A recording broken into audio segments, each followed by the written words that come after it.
Voilà, c'est un jour spécial aujourd'hui, c'est la Pentecôte, c'est un anniversaire. J'ai amené quelque chose pour rendre ça plus explosif ce matin. C'est mon jerrycan à essence. Je l'utilise pour ma tondeuse, donc il y a environ 10 litres d'essence dedans. Et donc j'ai mis une petite affiche dessus. C'est pas pour moi, hein, je sais que c'est dangereux, mais c'est pour vous. C'est pour vous. C'est un anniversaire, la Pentecôte. C'est un anniversaire, c'est l'anniversaire de la naissance de l'Église. Mais avant ça, c'était déjà une fête. C'était une des 3 fêtes à pèlerinage que les Juifs respectaient. Il y avait comme ça Pâques, il y avait la Pentecôte et il y avait aussi ce qu'on appelle Sukkot, la fête des cabanes. Vous savez, ils construisaient des cabanes pour se souvenir de ce moment où ils étaient sortis d'Égypte et où ils avaient habité dans le désert. Mais c'est à la Pentecôte, justement, que le Saint-Esprit, que Jésus, que le Père, le Fils et le Saint-Esprit ont décidé de venir faire exploser l'Église. Parce que quelque part, c'est comme une explosion qui s'est produite. Une explosion, c'est quoi? C'est lorsque quelque chose est dans un contenant, quelque chose d'explosif est dans un contenant, on le libère et en une fraction de seconde, il va s'étendre en volume. Est-ce que c'est clair mon explication? Hein? Une explosion, un petit pétard, il y a de la poudre qui est contenue dans le petit tube en carton, et une fois qu'on allume, il y a un besoin de s'expanser, non? Je crois pas, hein, c'est pas très... Enfin, il y a un besoin de prendre plus de place. Il y a un besoin de prendre plus de volume. Et c'est ce qui s'est produit à la Pentecôte. Ils étaient 120 rassemblés dans cette chambre haute. On entendait un seul bruit, c'était le bruit de leurs dents qui claquaient et de leurs genoux qui s'entrechoquaient. Ils étaient enfermés dans cette chambre haute, désespérés, un peu abattus, se demandant qu'est-ce qui allait arriver. Et puis le Saint-Esprit est venu sur eux. C'est la naissance de l'Église. C'est le jour où l'Église a reçu la puissance du Saint-Esprit. C'est le jour où les disciples ont reçu cette puissance. Un événement historique où le Saint-Esprit entre en scène d'une manière nouvelle, d'une manière différente de comment il agissait dans l'Ancien Testament. Dans l'Ancien Testament, on lit que de temps en temps, le Saint-Esprit tombait sur une personne qui avait une fonction particulière, un rôle particulier à jouer. Mais c'était quelques personnes dans l'Ancien Testament qui ont été remplies du Saint-Esprit. Ce n'était pas le quotidien et ce n'était pas accessible à tout le peuple d'Israël. Seuls quelques-uns, souvent c'était des rois, des prophètes ou des prêtres. Ils recevaient une onction du Saint-Esprit pour une action particulière. Les juges, par exemple, les rois, etc. Mais le peuple n'avait pas accès à cela. À la Pentecôte, c'est quelque chose de révolutionnaire qui se produit. C'est quelque chose de nouveau qui se produit. Le Saint-Esprit descend habiter en nous. Et cela produit une terrible explosion. Parce que le Saint-Esprit vient et délivre et donne la puissance à l'Église, donne la puissance aux chrétiens. On lit le texte dans Acte 2, hein. On ne peut pas passer à côté d'Acte 2, le jour de la Pentecôte. Quand le jour de la Pentecôte arriva, ils étaient tous ensemble au même endroit. Tout à coup, il vint du ciel un bruit comme celui d'un vent violent qui remplit toute la maison où ils étaient assis. Des langues qui semblaient de feu leur apparurent, séparées les unes des autres, et elles se posèrent sur chacun d'eux. Ils furent tous remplis du Saint-Esprit et se mirent à parler en langue, en d'autres langues, comme l'Esprit leur donnait de s'exprimer. Et si on lit la suite du texte, eh bien, une fois que cela se produit, ils ne peuvent plus rester enfermés dans ce local. Il faut sortir, et on a besoin de volume, on a besoin d'air, on a besoin de sortir, on a besoin de dire ce qu'on a vécu. Et ils sortent dans les rues, et justement, c'est la Pentecôte, c'est bondé. Tous les pèlerins sont là et les disciples sortent et se mettent à parler en langue dans les rues, se mettent à exploser de joie dans les rues, se mettent à témoigner, se mettent à prêcher, se mettent à raconter autour d'eux tout ce qu'ils viennent de vivre.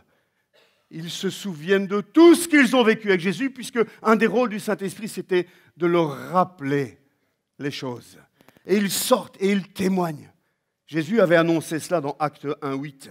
Il leur avait déjà dit, vous recevrez une puissance lorsque le Saint-Esprit viendra sur vous et vous serez mes témoins à Jérusalem, dans toute la Judée, dans la Samarie et jusqu'aux extrémités de la terre. Ce que Jésus avait promis s'accomplit dans Acte 2. Ce qu'il avait promis dans Acte 1, ce qu'il avait annoncé à ses disciples dans Jean 14, 15 et 16, se produit ce jour-là à la Pentecôte.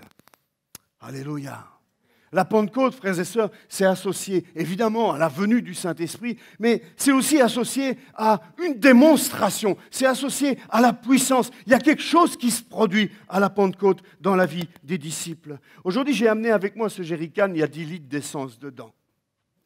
Si je l'ouvrais maintenant et que je jetais une allumette enflammée dans ce jerrycan, qu'est-ce qui se produirait? Il y aurait une belle petite explosion qui nous arroserait tous et nous rentrerions chez nous différents de comme nous sommes venus. Un beau brushing pour tout le monde. L'essence, c'est dangereux, c'est explosif. Quand j'étais adolescent, mon cousin et moi, il avait une mauvaise influence sur moi. Moi, j'essayais de le... Mais lui, il avait une mauvaise influence sur moi. Et on aimait jouer avec le feu. Et on devait tondre la pelouse chez mon cousin. Il y avait un étang et une pelouse autour. Et c'était une vieille tondeuse. Mais vraiment une poubelle, cette tondeuse. Et pour l'allumer, il fallait sans cesse aller remettre un peu d'essence dans le carbu. Enfin, on chipotait avec cette tondeuse. Et quand on avait fini, notre plaisir, c'était de prendre le restant d'essence. On mettait l'essence dans une assiette, une petite assiette. On mettait de l'essence dedans, on allumait. Et c'était à celui qui arrivait à éteindre le feu dans l'assiette avec le souffle de notre pas. Et ça marchait plus ou moins bien, sauf qu'un jour, au lieu de taper à côté de l'assiette, j'ai tapé sur le côté de l'assiette. Et l'essence est venue sur ma jambe en feu, mais il y avait un étang. J'ai découvert l'eau froide de l'étang en une fraction de seconde. Vous savez, je n'ai pas eu besoin d'appeler ma mère, mon père pour savoir quoi faire. Non, c'était automatique. J'ai sauté à pieds joints dans l'étang et ça s'est éteint directement. J'avais juste le pantalon un peu fondu. L'essence, c'est explosif, frères et sœurs. La Pentecôte, c'est ça. C'est une explosion extraordinaire, une explosion de puissance qui vient dans la vie du chrétien, qui vient dans la vie de l'Église. Mais malheureusement, pour beaucoup de chrétiens, ça se résume au dimanche. Ils viennent le dimanche pour avoir leur petite explosion. Il faut que la louange soit bonne, il faut que la prédication soit bonne, il faut que l'accueil ceci, il faut que ce... Je veux ma petite explosion. Mais la Pentecôte, ce n'est pas juste une explosion du dimanche, c'est beaucoup plus que cela. Je peux effectivement utiliser mon essence d'un coup comme ça et la faire exploser et on va en voir les effets, ça va laisser des traces, vous en êtes bien conscient. Mais je peux aussi choisir d'utiliser mon essence autrement. En fait, je l'ai acheté pour l'utiliser autrement. Avec un jerrycan comme ça, je fais facilement 2 ans de tonte de pelouse. C'est mon jerrycan à essence pour ma tondeuse. Je peux essayer de tout exploser et tout brûler en une fois, en quelques minutes, tout va disparaître, mais je peux aussi faire avec mon réservoir de voiture sans... Enfin, certains, ils font peut-être 50 km avec 10 litres, mais moi, j'ai une bonne voiture qui ne consomme pas trop. Je peux faire presque 200 km avec mes 10 litres. Tout dépend de ce qu'on fait. Et en fait, je pense que la Pentecôte, ce n'est pas seulement une explosion. La Pentecôte, c'est aussi une capacité d'aller loin. C'est une capacité, une puissance pour parcourir de longues distances. Il y a un verre d'eau, c'est extraordinaire. C'est plus facile que d'ouvrir et de faire glou, glou, glou. Voilà, merci Vincent. C'est chouette. Alors, Dieu cherche évidemment une église qui soit constamment en feu. Dieu veut une église qui soit explosive. Dieu se réjouit lorsque le dimanche matin, nous ne sommes pas là comme ça. Alléluia, nous t'aimons Seigneur. Nous avons une profonde joie à être là avec toi ce matin. Non, évidemment, le Seigneur est content de voir la joie s'exprimer. Il est content de voir un feu qui s'élève de ce lieu. Mais le Seigneur voudrait que ça ne se limite pas au dimanche. Le Seigneur voudrait que ce feu, nous puissions l'exporter. En faisant cette prédication, j'avais cette image de... on voit ça parfois dans certains films, quoi. On voit une explosion, et puis on voit le feu qui se propage, qui arrive quelque part, où il y a un autre jerrycan qui est là, qui attendait que ça, d'exploser, qui explose aussi, et puis ça se répand, et ça se répand, et ça se répand. Il y a des explosions dans tous les coins. C'est ça la Pentecôte. Dieu veut allumer un feu en nous, pas seulement pour que nous explosions le dimanche, mais pour que nous allions faire exploser les autres, pour que nous puissions exporter ce feu. Et ce feu, il n'est pas censé exploser le dimanche pour s'éteindre une fois qu'on a passé la porte, quand le pasteur est là avec son extincteur. Non, on est censé exporter ce feu et vivre des explosions tous les jours. Tous les jours, vivre ce feu du Saint-Esprit. Dieu cherche à ce que l'Église soit constamment en feu et pas seulement le dimanche. Le Saint-Esprit est donné pour tous les jours de la semaine et pas seulement pour un jour par semaine. C'est vrai qu'une explosion, c'est spectaculaire. Ça attire le regard, ça attire l'attention. Mais la combustion, c'est plus efficace. Ça produit plus.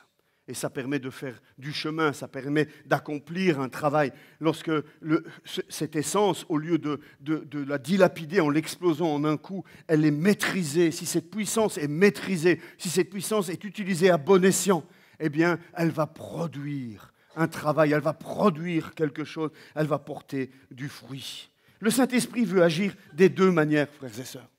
À la Pentecôte, il y a eu effectivement une terrible explosion. Quand on voit dans le texte, on voit qu'il y a eu vraiment cet effet explosif. Tout à coup, un vent violent, des langues de feu, le parler en langue, à ce bruit, une foule est stupéfaite, remplie d'étonnement, d'admiration. Les gens courent. Il y a quelque chose qui se produit à la Pentecôte. Mais heureusement, frères et sœurs, que la Pentecôte ne s'est pas limitée à il y a environ 2000 ans. Heureusement que ça n'a pas été qu'une explosion à Jérusalem ce jour-là, mais que le feu a continué à brûler dans le cœur des chrétiens. Ce feu a continué à être attisé, ce feu a continué à brûler. Et si nous sommes aujourd'hui rassemblés, frères et sœurs, c'est parce que la Pentecôte n'a pas été une explosion d'un moment, mais a été un feu qui a embrasé le monde entier.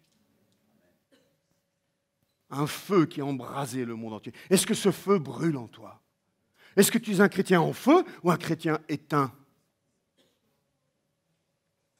Quel genre de chrétien es-tu ? Chrétien en feu ou chrétien éteint ? Alléluia. Il y a eu un avant et un après la Pentecôte. Pour Pierre, il y a eu un avant et un après. Ce Pierre qui a renié Jésus, après, se retrouve dans les rues de Jérusalem avec un feu, avec un zèle, avec une hardiesse pour annoncer l'Évangile. Et pas seulement annoncer l'Évangile, il va leur dire, vous avez crucifié ce Messie. Il va leur dire des choses, il n'y a plus de peur. Il y a une hardiesse, on verra ça après, on lira le texte après. Il y a une explosion du Saint-Esprit, 3000 personnes sont sauvées ce jour-là, en un seul jour, par cette explosion de l'Esprit. Mais l'Esprit continue à agir encore aujourd'hui. Il y a une explosion qui a eu lieu à 2000 ans et le feu ne s'est jamais éteint, frères et sœurs. Ce feu est encore disponible aujourd'hui. Dieu veut que ce feu brûle dans ton âme, ce feu brûle dans ta vie pour que tu puisses toi-même aller enflammer d'autres et permettre que d'autres puissent vivre cette explosion du Saint-Esprit dans leur vie. Il y a un avant, il y a un après. Le Saint-Esprit, la venue du Saint-Esprit, ça a été un tournant capital dans la vie des apôtres. Ça a été un tournant capital dans la vie de l'Église. Vous avez déjà vu ces photos de régime miraculeux, là, avant, après. Ça fait rêver. Ça semble très simple, ça semble très facile. Bon, dans la réalité, on sait tous que ce n'est pas aussi simple. Mais il y a une photo, on joue sur cet effet-là, avant, après, où le produit miracle qui va faire que ta voiture ne sera plus jamais sale, il suffira de souffler dessus et elle sera... il y a toutes sortes on nous vend des produits comme ça. Il y a un avant, il y a un après. Mais au contraire de tous ces produits qui sont mensongers, le Saint-Esprit, je peux vous dire, ce n'est pas un mensonge. C'est l'Esprit de vérité. C'est comme ça qu'il est appelé. C'est l'Esprit de vérité. Il est celui qui nous conduit dans la vérité. Ce n'est pas un produit marketing, ce n'est pas un attrape-nigo, le Saint-Esprit. C'est la personne de Dieu qui décide de venir habiter en nous et nous donner sa puissance. Sa puissance pour être des témoins jusqu'aux extrémités de la terre, nous dit le texte. Et la Pentecôte a été ce tournant. Si tu veux du changement dans ta vie spirituelle, si tu te sens lourd, fatigué, si tu as l'impression que tu ne vis rien spirituellement, si tu veux servir Jésus dans une autre dimension, si tu te rends compte que ça ne va pas, que ce n'est pas suffisant et que tu désires davantage, si tu veux être un témoin pour Jésus, si tu veux avoir l'occasion de témoigner, de voir des fruits à ton témoignage, si tu veux grandir, si tu veux prendre de la maturité spirituelle, le Saint-Esprit sera toujours la réponse de Dieu à tes prières. C'est le moyen que Dieu a pourvu pour nous faire grandir, pour nous faire marcher dans la victoire, pour nous faire aller de victoire en victoire, pour nous donner des fruits. Moi, j'aime bien prendre cette image de Jean 15 où Jésus dit qu'il est la vigne et nous sommes les sarments attachés à la vigne. Jésus n'en parle pas quelque part. Il nous dit qu'il faut rester attaché à la vigne pour que le sarment puisse produire du fruit. Et que si ce sarment ne produit pas du fruit, il est coupé, desséché, il est brûlé, jeté. Mais celui qui est attaché à la vigne, pourquoi est-ce qu'il porte du fruit? Parce qu'il est attaché et que la sève coule en lui. C'est la sève qui fait que les fruits poussent, c'est la sève qui fait sortir les feuilles, c'est la sève qui fait sortir les fleurs, et c'est cette sève qui amène les fruits à maturité. C'est incroyable quand on imagine le fonctionnement d'une plante, d'un arbre. En hiver, ça semble complètement mort, ça semble sans vie, ça semble complètement éteint. Toute la sève est descendue dans les racines. Et on attend que le bon temps revienne. Et une fois que le beau temps revient, la sève se remet à monter dans le tronc, dans les branches, et cela produit la vie. Le Saint-Esprit, c'est la sève qui coule en nous. Si tu n'es pas attaché à la vigne, si tu n'es pas attaché à Christ, si tu ne demeures pas en lui, que lui ne demeure pas en toi, il ne peut pas y avoir la sève du Saint-Esprit qui coule en toi, et tu ne peux pas produire de fruits. Nous avons besoin du Saint-Esprit. Il sera toujours la réponse de Dieu à nos prières lorsque nous lui demandons un plus spirituel dans notre vie. Ça sera toujours le Saint-Esprit qui sera la réponse. Je crois qu'à moins de vivre rempli du Saint-Esprit, nous ne pouvons pas connaître la vie en abondance. Jésus a dit, je suis venu pour qu'ils aient la vie et la vie en abondance dans Jean chapitre 10, verset 10. Mais cette vie abondante dont Jésus nous parle, ce n'est pas les poches pleines d'euros, ce n'est pas une abondance, une opulence matérielle. L'abondance dont Jésus parle, c'est l'abondance spirituelle, c'est cette vie spirituelle qui est en celui qui a rencontré Christ, en celui qui est né nouveau et qui vit dans la plénitude du Saint-Esprit. Celui qui a connu la plénitude du Saint-Esprit sait de quoi je parle.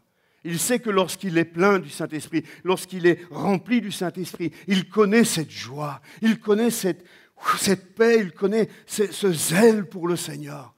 Et vous savez, moi je pense pouvoir dire que les moments où nous sommes les plus heureux en tant qu'homme, en tant que femme, les plus épanouis en tant qu'homme, en tant qu'être humain, c'est lorsque nous sommes remplis de Dieu. C'est dans ces moments-là que nous vivons pleinement. C'est dans ces moments-là que nous comprenons ce qu'est la vraie vie, la vie en abondance dont Jésus avait parlé. Je crois que nous ne pouvons pas atteindre un plein potentiel spirituel sans être remplis et conduits par l'Esprit. Jésus disait dans Jean 15, 5, « Sans moi, vous ne pouvez rien faire ». Et combien de fois, frères et sœurs, nous nous épuisons à essayer de faire les choses par nos propres forces. Combien de temps, combien d'énergie nous avons dépensé à essayer de construire des choses, à essayer d'atteindre des objectifs, sans chercher à être d'abord remplis du Saint-Esprit. Sans moi, dit Jésus, vous ne pouvez rien faire, parce que celui en qui je demeure, seulement en qui celui je demeure, porte du fruit. Beaucoup de fruits, nous dit Jean 15 aussi. On ne peut pas faire preuve de hardiesse spirituelle sans être rempli de la puissance du Saint-Esprit, sans être rempli du Saint-Esprit. Acte 2, un peu plus loin. Alors Pierre, rempli du Saint-Esprit. La clé, elle est dans ces trois mots-là. Alors Pierre, virgule, rempli du Saint-Esprit, virgule, leur dit. Et écoutez le discours que Pierre, qui a eu peur d'une petite servante dans la cour du temple, regardez le discours que Pierre va tenir devant les chefs du peuple, devant ceux qui, d'un claquement de doigts, pourraient lui faire enlever la vie. Pierre se met debout devant eux, rempli du Saint-Esprit, il dit, « Chef du peuple et ancien d'Israël, on nous interroge aujourd'hui sur un bienfait accordé à un infirme, alors afin que nous disions comment il a été guéri. Sachez-le bien, vous tous, et que tout le peuple d'Israël le sache, c'est par le nom de Jésus-Christ de Nazareth, celui que vous avez crucifié et que Dieu a ressuscité. Oui, c'est par lui que cet homme se présente en pleine santé devant vous. Jésus est la pierre rejetée par vous qui construisez et qui est devenue la pierre angulaire. Il n'y a de salut en aucun autre, car il n'y a sous le ciel aucun autre nom qui ait été donné parmi les hommes par lequel nous devions être sauvés. » Ce n'est pas le même Pierre. Ce n'est pas le même Pierre. Je dirais même, c'est plus Pierre qui parle. C'est le Saint-Esprit qui parle au travers de Pierre. Pierre s'est laissé remplir. Pierre est rempli de l'Esprit. Et la promesse, c'était ça, justement. Ne vous inquiétez pas de ce que vous direz lorsque vous serez devant les juges, devant... Le Saint-Esprit, au moment voulu, vous dira comment parler, vous dira quoi dire. C'est exactement ce que Pierre vit là. Il arrête de chercher en lui-même la force de ne pas renier Jésus. Ça n'a pas marché. Il avait fait des belles promesses à Jésus, mais il n'avait pas le Saint-Esprit. Il comptait sur ses propres forces. Sa volonté était de ne pas renier Jésus. Sa volonté était d'aller jusqu'à la mort de Jésus. Mais sa chair voyait les choses d'un autre œil. Ici, ce n'est plus la chair de Pierre qui parle, c'est l'Esprit de Dieu qui parle au travers de Pierre. Et on sait que la chair a des désirs contraires à ceux de l'Esprit. C'est rempli du Saint-Esprit que nous pouvons voir dans l'invisible. Il y a des chrétiens qui sont très terre-à-terre. C'est bien, il faut l'être aussi. Mais ces chrétiens-là, parfois, ne voient absolument pas dans l'invisible. Tout est matériel, tout est physique, tout est du domaine du visible. L'invisible, non, ça n'existe pas. Ou alors, ce n'est pas pour moi. Pourtant, nous sommes appelés, frères et sœurs, à voir l'invisible, parce que l'invisible est éternel, alors que le visible passe. Étienne, au chapitre 7, au versets 55 et 56, est en train d'être lapidé. Je parle trop vite. Il est en train d'être lapidé. Et le texte nous dit, mais, le mais est important dans ce texte, mais Étienne, virgule, rempli du Saint-Esprit, virgule, encore une fois, mais Étienne, rempli du Saint-Esprit, fixa les regards vers le ciel et il vit la gloire de Dieu. Et Jésus, debout à la droite de Dieu, il dit, je vois le ciel ouvert et le Fils de l'homme debout à la droite de Dieu. Il est en train de prendre des cailloux dans le visage, il est en train de prendre des pierres sur le corps, on est en train de le mettre à mort. Il ne voit pas dans le visible, parce qu'il est rempli du Saint-Esprit, il voit l'invisible. Il voit Jésus à la droite de Dieu. Ça fait toute la différence. C'est lorsque tu es rempli et conduit par l'Esprit que tu peux faire preuve d'autorité spirituelle. Un autre domaine encore, dans lequel nous sommes, en tant que chrétiens, appelés à grandir, exercer notre autorité spirituelle. Nous devrions tous être des généraux au niveau grade. Moi, je suis maréchal déjà, mais on devrait tous être des généraux dans l'armée de Dieu. Mais c'est malheureux parce que dans l'armée de Dieu aujourd'hui, le Seigneur cherche des officiers. Il ne trouve que des soldats qui n'exercent pas leur autorité, qui n'ont pas appris à exercer leur autorité spirituelle. Dans le nom de Jésus, l'enfer tremble. Si nous comprenons l'autorité spirituelle que nous avons dans le nom de Jésus. Nous sommes appelés à monter en grade, frères et sœurs. Nous sommes appelés à grandir dans l'autorité spirituelle. Et celui qui a 30 ans de conversion ne peut plus avoir l'autorité spirituelle d'un petit soldat. Pourtant, c'est encore trop souvent comme ça dans l'Église. Paul avait cette autorité spirituelle. Acte 13. Alors, Saul, appelé aussi Paul, virgule, rempli du Saint-Esprit. Vous allez dire que j'insiste, mais bon, c'est le thème du matin. Hein. Rempli du Saint-Esprit, fixa les regards sur lui et dit, homme plein de toutes sortes de ruses et de méchanceté, fils du diable, ennemi de toute justice, ne vas-tu pas cesser de pervertir les voies droites du Seigneur? Maintenant, voici que la main du Seigneur est sur toi, tu seras aveugle et pour un temps, tu ne verras pas le soleil. L'obscurité et les ténèbres tombèrent immédiatement sur lui et il se tournait de tous côtés en cherchant quelqu'un pour le guider. Voilà l'autorité spirituelle de Paul. Il en avait ras-le-bol de l'attitude de ce gars et sur une parole, le gars est aveugle pour un temps, histoire de peut-être le ramener à la raison. Pour être un témoin courageux, nous avons besoin d'être remplis du Saint-Esprit. Nous avons besoin d'être guidés par lui. Acte 4, 31. Quand ils eurent prié, l'endroit où ils étaient rassemblés trembla et ils furent tous remplis du Saint-Esprit. Et les conséquences de cela, c'est quoi? Ils annonçaient la parole de Dieu avec assurance. Voilà quelques effets de la plénitude du Saint-Esprit dans la vie de croyants, de chrétiens. On pourrait ajouter que c'est le Saint-Esprit qui est l'autre défenseur, l'autre avocat, l'autre consolateur que Jésus nous avait promis. Il avait dit, je m'en vais, mais vous êtes avantageux que je m'en aille, parce que je vous enverrai un autre consolateur, un autre défenseur, un autre paraclète, semblable à moi. Le Saint-Esprit est venu pour, quelque part, remplacer Jésus, quelque part, dans nos vies en permanence. Nous avons ce consolateur en nous. Il est celui qui nous conduit dans la vérité, le Saint-Esprit. Il est celui qui demeure en nous. Nous sommes le temple du Saint-Esprit. Avant, j'étais une poubelle à ordures. J'étais une poubelle à pornographie. J'étais une poubelle à mensonges. J'étais une poubelle à colère. J'étais une poubelle à orgueil. J'étais une poubelle à... Elle était remplie. Et quand les éboueurs passaient, ils mettaient une étiquette. Non, on ne peut pas ramasser ce genre d'ordures.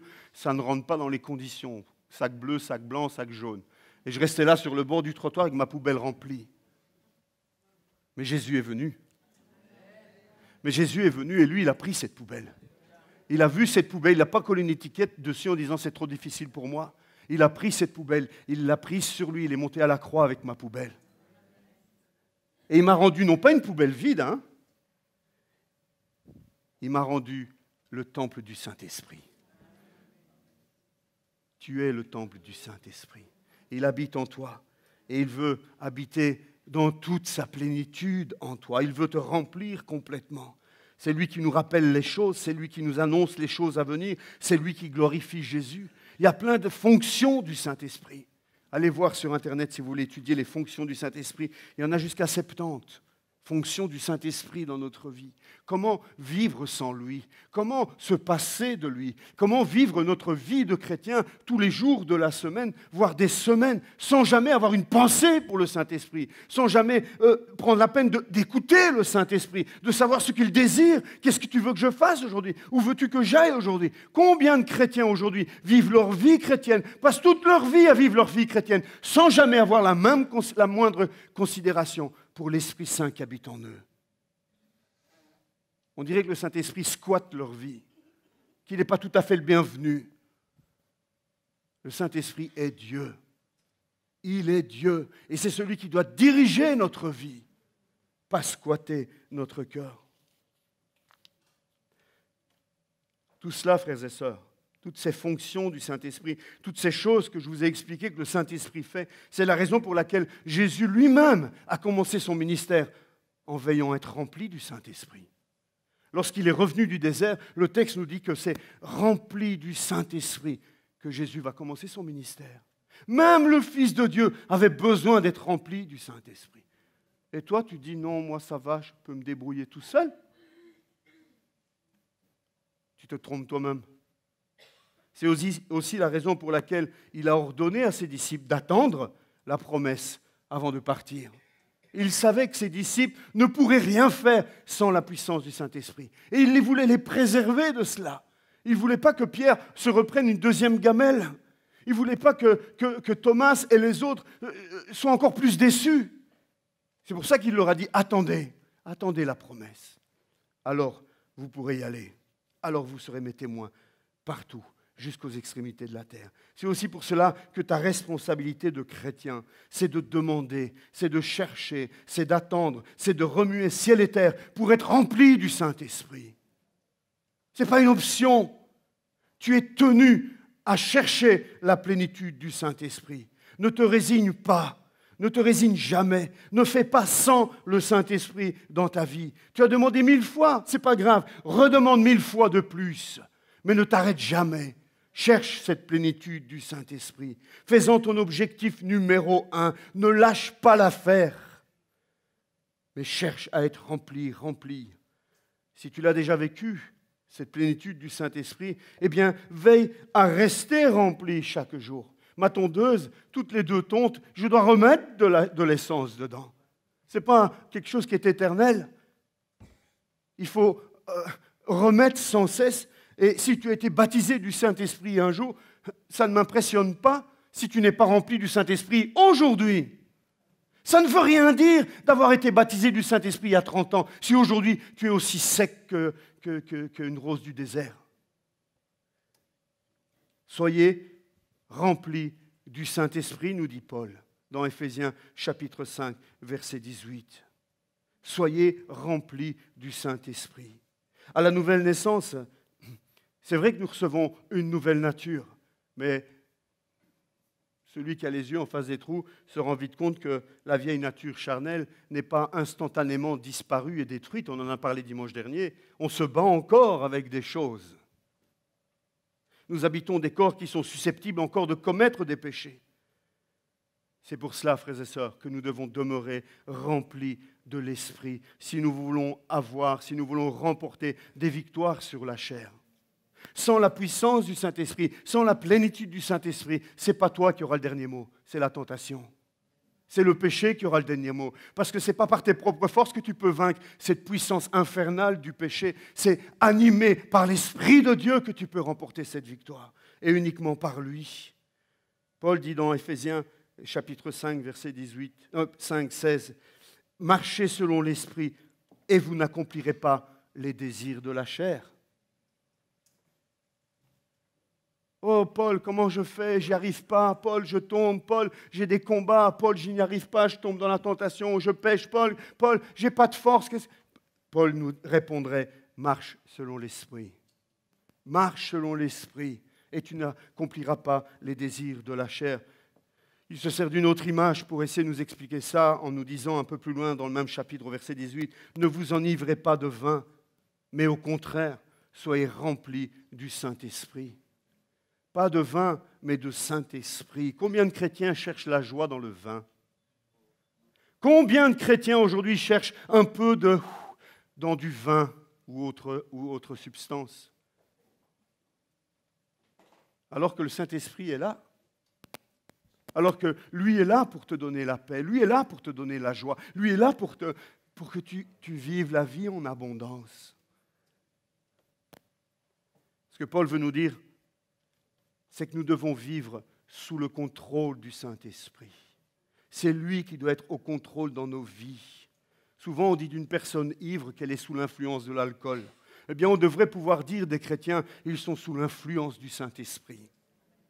Ils sont ivres du Saint-Esprit. D'ailleurs, quand ils sont sortis de la chambre haute à la Pentecôte, certains les ont accusés de cela. Ils sont pleins de vin doux. Mais qu'est-ce qu'ils ont? Ils ont bu. Et les apôtres semblent dire, mais non, ce n'est pas possible, on n'est que le matin. Ce n'est pas qu'on a bu, mais apparemment les effets du Saint-Esprit dans la vie des disciples étaient comparables aux effets du vin. Je suppose que ce n'est pas au fait qu'ils étaient allongés par terre dans leur vomi. Hein. Il y avait une joie, il y avait une joie, à mon avis, terrible qui devait se manifester. Il devait y avoir un feu dans leurs yeux. Il devait y avoir une lumière qui brillait en eux. Il y avait quelque chose qui faisait que les gens se disaient, mais qu'est-ce qui leur arrive? Qu'est-ce qui leur est arrivé à ces hommes? Pour que sitôt le matin, ils aient l'impression d'être ivres. Ils étaient ivres, oui, mais ivres du Saint-Esprit. Et lorsqu'on est ivre du Saint-Esprit, les produits que ça amène sont totalement opposés aux fruits que l'ivresse du vin peut apporter. Et j'ai connu ça, je peux vous promettre que je sais ce que c'est que d'être ivre. C'est vrai que ça me libérait. C'est vrai que tout d'un coup, j'avais plus d'inhibition. C'est vrai qu'à ce moment-là, tout d'un coup, je parlais, il n'y avait plus de limites. Mais les fruits, frères et sœurs, c'était pas terrible. Hein. C'était pas terrible du tout. Soyons remplis du Saint-Esprit. Deuxièmement, ce que Paul nous dit ici, ce n'est pas un conseil. Hein. Il ne nous dit pas, si vous en avez envie, soyez remplis du Saint-Esprit. Ou bien il ne nous dit pas, ça serait bien si vous décidiez d'être remplis du Saint-Esprit. Ce que Paul nous dit ici, c'est un impératif. Soyez remplis du Saint-Esprit.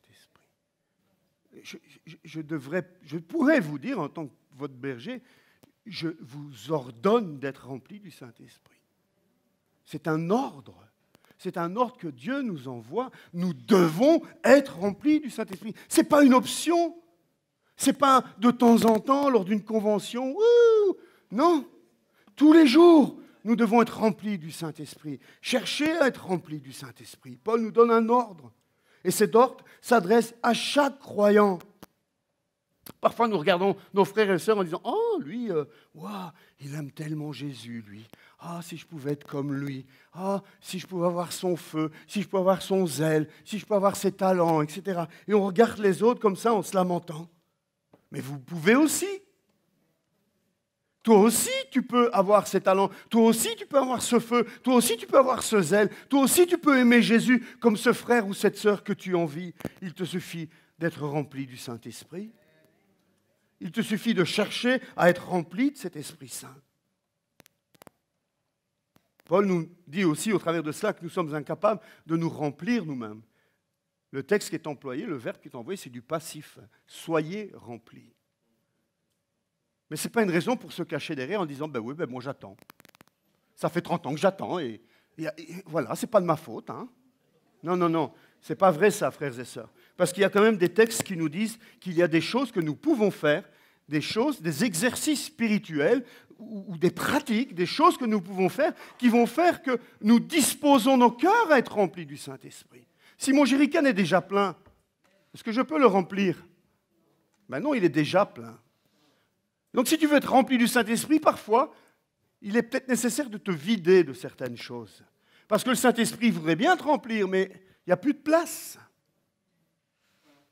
Et donc, oui, soyez remplis du Saint-Esprit, c'est Dieu qui le fait, c'est du passif, on n'a rien à faire. Oui, mais en même temps, il y a des choses que nous pouvons faire pour nous préparer à être remplis du Saint-Esprit. Nous pouvons nous vider de certaines choses. Bien souvent, vous savez de quoi on doit se vider? De nous-mêmes. On prend tellement de place en nous.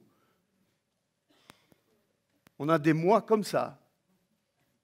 Presque, chez certains, si on vient avec une aiguille, le moi pousse tellement à l'intérieur que ça exploserait comme les ballons, là, vous savez. Faisons de la place au Saint-Esprit. Donnons du temps au Saint-Esprit. C'est aussi autre chose que nous pouvons faire. Souvent, on veut être rempli du Saint-Esprit comme on fait la file dans le drive-in au McDonald's. Il faut que ça aille vite. Hein. Ok, Seigneur, remplis-moi du Saint-Esprit, mais moi, j'ai que 3 minutes à t'accorder. Hein. Je suis très occupé. Non. Donnons du temps au Saint-Esprit. Laissons-lui le temps d'agir en nous. Prenons le temps de le chercher, de le désirer vraiment. Colossiens chapitre 3, verset 16 nous dit ceci, que la parole de Christ habite en vous dans toute sa richesse. Instruisez-vous et avertissez-vous les uns les autres en toute sagesse, par des psaumes, par des hymnes, par des cantiques spirituels, chantez pour le Seigneur de tout votre cœur sous l'inspiration de la grâce. Ça, c'est un des moyens pour être rempli du Saint-Esprit. Si tu commences ta journée par une tasse de café, les nouvelles du jour, les blablas sur Facebook et les radotages sur un tel et sur un tel sur Instagram et les photos un petit peu limites sur encore un autre site, etc., c'est pas rempli du Saint-Esprit que tu seras. C'est rempli de cochonneries.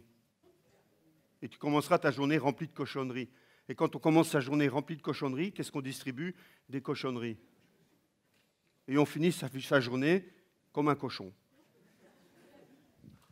Mais si tu prends des bonnes habitudes, je dirais, puisque je m'adresse à des disciples de Jésus, si tu disciplines ta vie, si tu te disciplines, si tu t'imposes une discipline de vie et que tu décides de commencer ta journée par accorder un temps de qualité à ton Dieu, en te nourrissant de choses bonnes et saines, si tu ne nourris pas ta chair au réveil, mais que tu nourris l'esprit au réveil, eh bien, pendant la journée, tu auras de bonnes choses à distribuer.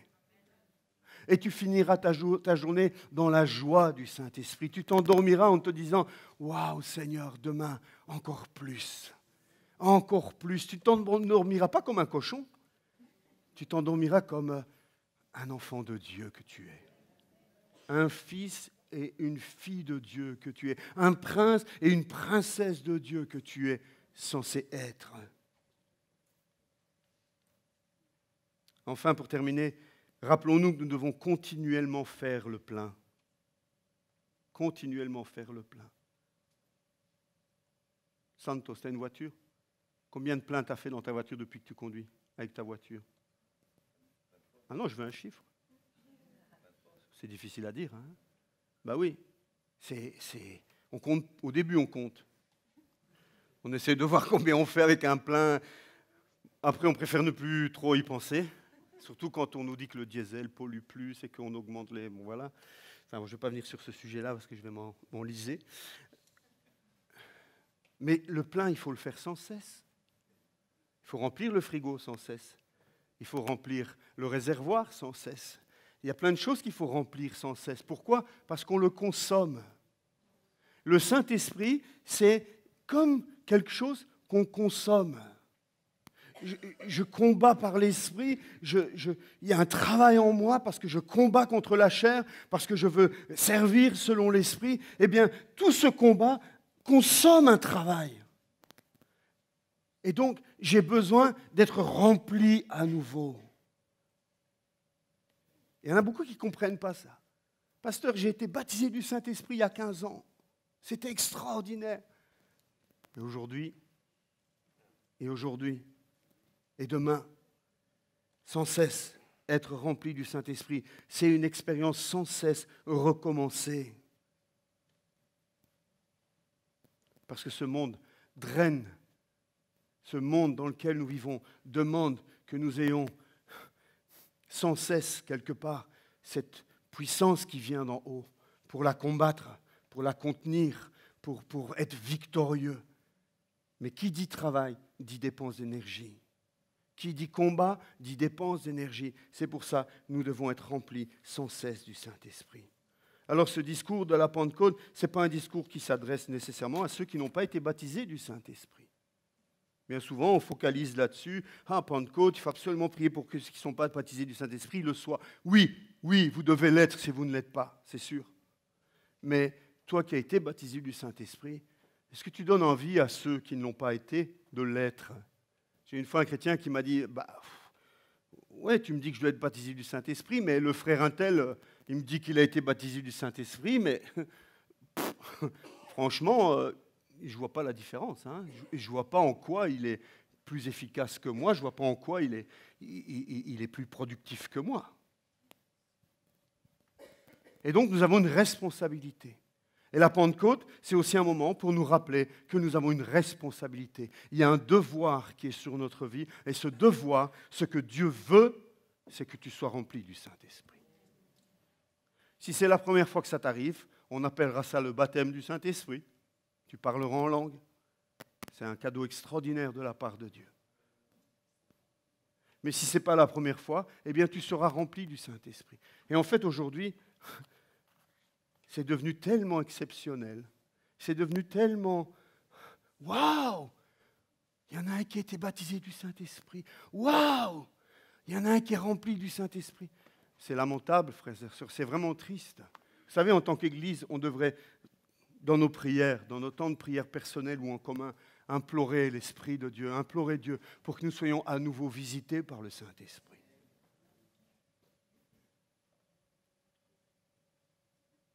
On est une église de Pentecôte et plus de la moitié des gens ne sont pas baptisés du Saint-Esprit. Et l'autre moitié qui reste, il y en a combien qui sont remplis du Saint-Esprit ? On a besoin que Dieu vienne nous toucher, vous savez. L'Église a besoin d'une visitation de l'Esprit de Dieu. L'Église a un grand besoin, nous avons un grand besoin que l'Esprit de Dieu vienne pour nous toucher. Et la première chose que l'Esprit va faire, vous savez, c'est quoi avant de nous remplir ? C'est nous convaincre de péché, nous amener à la repentance, nous faire comprendre de combien nous sommes suffisants, nous faire comprendre combien nous sommes remplis de nous-mêmes et qu'il n'y a pas de place pour Dieu dans nos vies. Nous sommes préoccupés par toutes sortes de choses qui sont de ce monde. Mais les choses du royaume, nous n'en avons que faire. Si elles nous intéressent, mais pour plus tard. Mais s'il faut s'impliquer maintenant dans les choses du royaume, ça non, ça ne nous dit rien. Frères et sœurs, nous sommes en danger. Je m'inclus avec vous dans cette affaire. Nous sommes en danger de mourir spirituellement. Nous sommes en danger de nous dessécher spirituellement si nous ne prenons pas conscience que nous avons besoin de chercher la face de Dieu, de nous repentir, de nous humilier devant lui et de dire « Saint-Esprit, viens visiter ces lieux. Saint-Esprit, descends sur moi maintenant. Viens consumer dans ma vie tout ce qui prend ta place. Viens, Saint-Esprit, descends sur moi et remplis-moi de cette puissance qui vient d'en haut. Pour que je vive non plus pour moi-même, mais qu'enfin je vive pour toi. Que tu occupes la première place. J'aimerais qu'on prie ensemble ce matin. Moi, j'ai utilisé des images, j'ai utilisé des mots, j'ai joué avec ma voix, j'ai fait le maximum. Mais c'est le Saint-Esprit qui doit vous toucher, pas moi. C'est l'Esprit de Dieu qui doit vous convaincre, pas moi. Mais si tu endurcis ton cœur ce matin, ne sois pas étonné que rien ne se produise dans ta vie. Mais si ce matin, tu peux ne fût-ce qu'avoir l'honnêteté de dire « Seigneur, c'est vrai, je ne vais pas bien. C'est vrai, Seigneur, j'ai besoin de toi. Ma chair m'attire loin de toi. Ma chair me pousse à aller chercher de la joie dans le vin. Ma chair me pousse à m'installer dans ce monde, à essayer de tirer un maximum de profit pour la chair dans ce monde. Saint-Esprit, je suis prisonnier de ces choses-là. Et l'honnêteté de le reconnaître ce matin. Ne dis pas, oui, non, mais moi, c'est foutu pour moi. Ne dis pas, oh non, c'est trop difficile, je n'ai pas la force aujourd'hui. Tu n'auras jamais la force. C'est le Saint-Esprit qui te donnera la force le jour où tu te repentiras, le jour où tu accepteras dans quel état tu te trouves.